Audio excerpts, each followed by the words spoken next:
So, you want to know the best endgame Summoner Loadout in Terraria 1.4? Well, you've come to the right place. Today, we will be going through the best weapons, armour and accessories to use when choosing the Summoner class in Terraria 1.4. So without further ado, let's get straight into the video.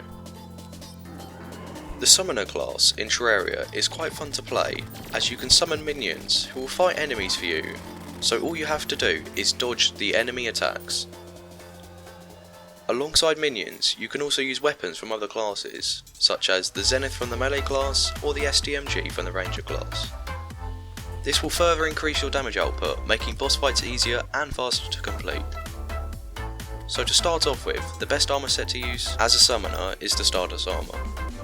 The full endgame armour set supplies your character with 38 defense and grants the ability to summon an extra 5 minions, making this the perfect armour set for summoner players. The full set also spawns in a Stardust Guardian, which will defend you from hostile enemies and bosses. The Stardust Guardian is passive until an enemy enters within a 30 tile radius, which it will then charge towards the enemy and deal 28 to 30 damage with each of its rapid punches. An extra bonus on top of all the other great things this armour set gives you is that you gain an extra 66% damage from each of your spawned minions. The full set of Stardust armour requires a total of 36 Luminite bars and 45 Stardust fragments to craft. You can obtain the Stardust fragments from defeating the Stardust Pillar and the enemies around it in the Lunar event. The Luminite can be acquired upon defeating the Moonlord and crafted into Luminite bars at an Ancient Manipulator, which is dropped by the Ancient Cultist boss. When using this class, I would recommend using the Bewitching table, as this will increase your summon capacity by 1 for 10 minutes. This item can be found in the dungeon, and it can also be sold by the Witch Doctor for 10 gold, as long as the player is in hard mode and the wizard NPC is present. Now on to which weapons I recommend using as a summoner in Terraria. The Zenith, Kaleidoscope, Rainbow Crystal Staff, and either the Terraprisma, Stardust Dragon Staff, or the Stardust Cell Staff.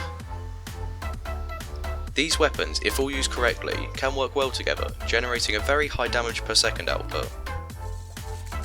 The Summoner's class is best to use after entering hard mode, as there are many more options open for you to use, such as a better variety of armour, weapons and accessories to use with your character. There are a few accessories I recommend using when playing as an endgame summoner, and these are any wings of your choice, as these help you traverse the map quicker and avoid enemy attacks, the Destroyer's Emblem, the Summoner's Emblem, the Necromantic Scroll, the Celestial Shell, the Terraspark Boots, the Papyrus Scarab, and the Pygmy Necklace. Not all of these accessories will fit on your character at the same time, so I'll leave it up to you to choose which ones you think will best fit your playstyle. The accessories I use as a summoner vary from supplying your character with more minion summons, to giving the user small buffs to increase the performance and overall usability of the class. If you have any questions about any of the accessories or weapons, please leave a comment, as I will be happy to reply to you and help you the best I can. So, how does the Summoner class perform? Well, I'd say pretty good. I will defeat some bosses for you in Master Mode to show you how the Summoner class performs.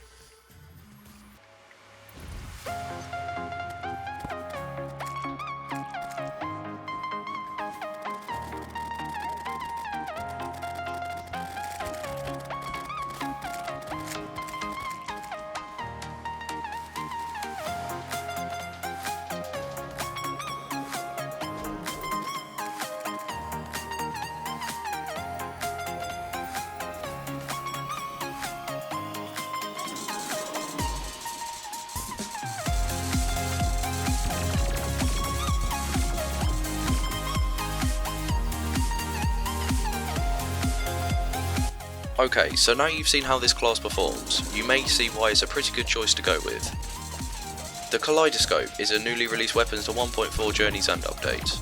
It is a post-plant era whip, which has a 25% chance to be dropped by the Empress of Light boss. When using this whip, along with others in the game, it causes the last enemy hit by the weapon to be targeted by your minions, making this a good targeting tool. It also increases the damage your minions will do to the target, which is a nice bonus. The best modifier for the kaleidoscope is legendary. The terraprisma is another drop from the Empress of Light, but only when all the damage dealt to her is done at daytime. This can be difficult as she becomes enraged at daytime, just like Plantera does when leaving the underground jungle. This awesome summoner's weapon spawns a copy of itself, which floats around the player, just like other minions. When an enemy comes into sight, the sword dashes over to it and rapidly attacks to protect you from the unwanted enemies. The best modifier for the terraprisma is Ruthless. The Rainbow Crystal Staff is a post-Moon Lord summoner's weapon. This weapon summons a minion, which acts like a sentry, and it lasts for 2 minutes. This is a great weapon to use, as it deals very good damage to single and multiple targets. Another great thing about this weapon is that it doesn't conflict your maximum minion capacity.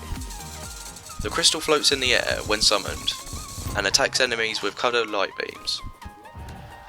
This weapon can reach up to 60 tiles and targets the closest enemy to the sentry.